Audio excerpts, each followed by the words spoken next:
Tutino to say a few words about the big picture, because this didn't just jump out of nowhere. It's a very interesting, going back to when Ixnik was talking about being immersed in it, growing up in it. Analada suggested the same. John, can you give us a little bit of the broader context for the historical context of how this music flourishes, how this art flourishes so deeply in Mexican culture? Yes. I will give it a try. And I want to try to do it in two threads. One, to emphasize that public, intellectual, artistic, cultural, musical life have always been fused. They have been a conversation, a way of proclamation, of legitimation, of debate, and resistance and reaction for as long as anybody can see in Mexican history.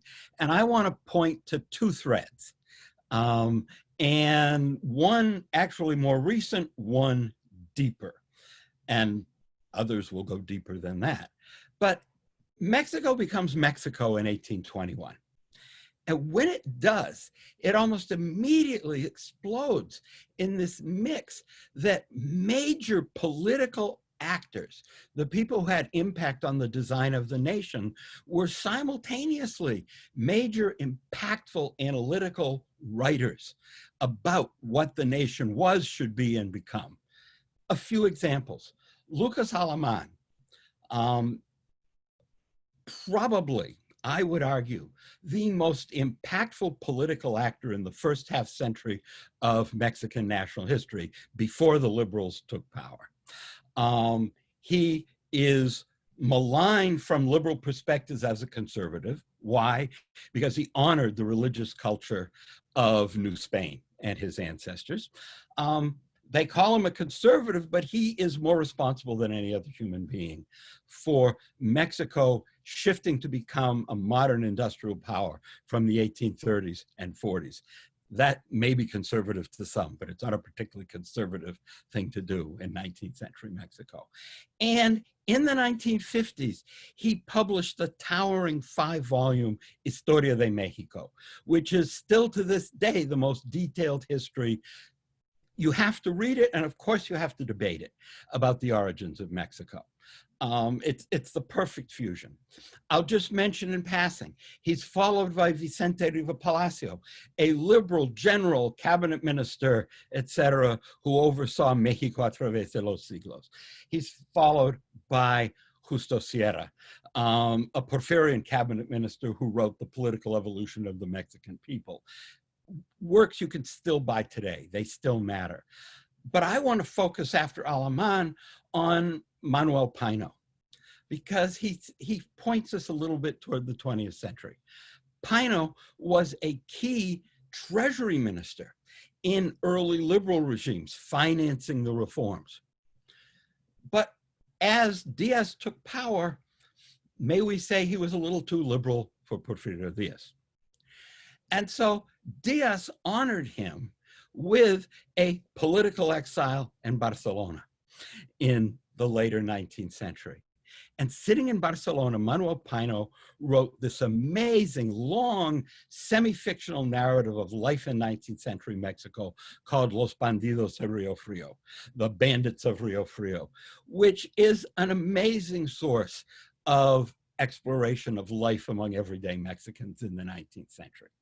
So rush forward. We've already seen it, so I don't need to say much. In the era of the Revolution and the Post, we have Jose Vasconcelos, Minister of Education and author of the famous La Raza Cósmica. We have Manuel Gamio, in and out of government, sometimes an ally, sometimes resistant, sometimes in exile, who wrote Forjando Patria, and then the key original work on Mexican migration to the United States. And later, I'll just cite two of the obviously most best known in their own different literary way. Octavio Paz and Carlos Fuentes reinterpreted the history of Mexico. Paz through his reflective essay, The Labyrinth of Solitude. To me, Fuentes most impactful as he reconstructed the revolution in the death of Artemio Cruz. And I will note the last two also engaged the government through careers of what I might call honored exile. They were giving diplomatic posts that honored their intellectual production, but at the same time kept them at a little more than arm's length at the time. But they're part of the conversation. And those public intellectual conversations are just central to the foundation and the debates of being Mexico since the day Mexico was founded. But now I want to turn to what I will broadly call the plastic arts, with a side of music, and go back to New Spain. And first remind people that what we refer to as Mexico was only Mexico beginning in 1821. It was New Spain from the early 1500s to 1821. And I will also remind what no one wants to believe, that New Spain was the richest place in the Americas for 3 centuries and a powerful participant in the world. It was a place of power production and, yes, social debate and social contact. And in New Spain, public political, cultural, social debate was always religious. It was always in religious terms. And so what I want to emphasize is that, shall we say, the politically, financially, ecclesiastically powerful built churches with sculptures, with images, with ceremonies, with music, all brought together overwhelmingly to promote what I want to call a sacramental, penitential religion calling for morality and obedience through individual response to Christ. And he's almost always Christocentric. But that was only half of the conversation. The other half of the conversation was that at small community churches all over Mexico, the people built chapels with their own images, and almost always with the image of the Virgin or saints, to build a religion of assistance. You go to the Virgin to gain help with life, for cure and for compassion if the assistance and the cures failed. And there too, it is a religion sometimes within the church, but often of public parade and ceremony in the community, almost always with a local musical group playing a local variant of religious music that there is little preserved of, was rarely written. But I will note, in many ways, those community religious conjuntos, I almost want to call them, were the predecessors of the more political band that so impressed Revueltas by the time the 19th century came around. So this public discourse in architecture, painting, sculpture, portraits, and music debated life and culture for 3 centuries. Then comes independence. Before independence, I'm just going to say the silver economy had collapsed. It's gone. And Mexico faces the need to start anew. You have the rise of liberals who make themselves not only voices of anti-clericalism, but voices of secularism. And they do what they can to set aside, they can't erase, this public religious discourse.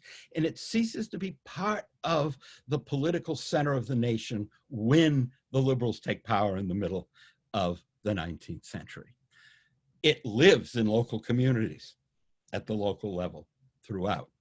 So I want to conclude by raising the question, might it be worth considering that what the public, mural, intellectual, musical art of the post-revolution aimed to be or become was a post-revolutionary, sometimes revolutionary, mostly secular attempt to reclaim the public space, to propose and debate, public life, through a revival of these very visual public plastic images.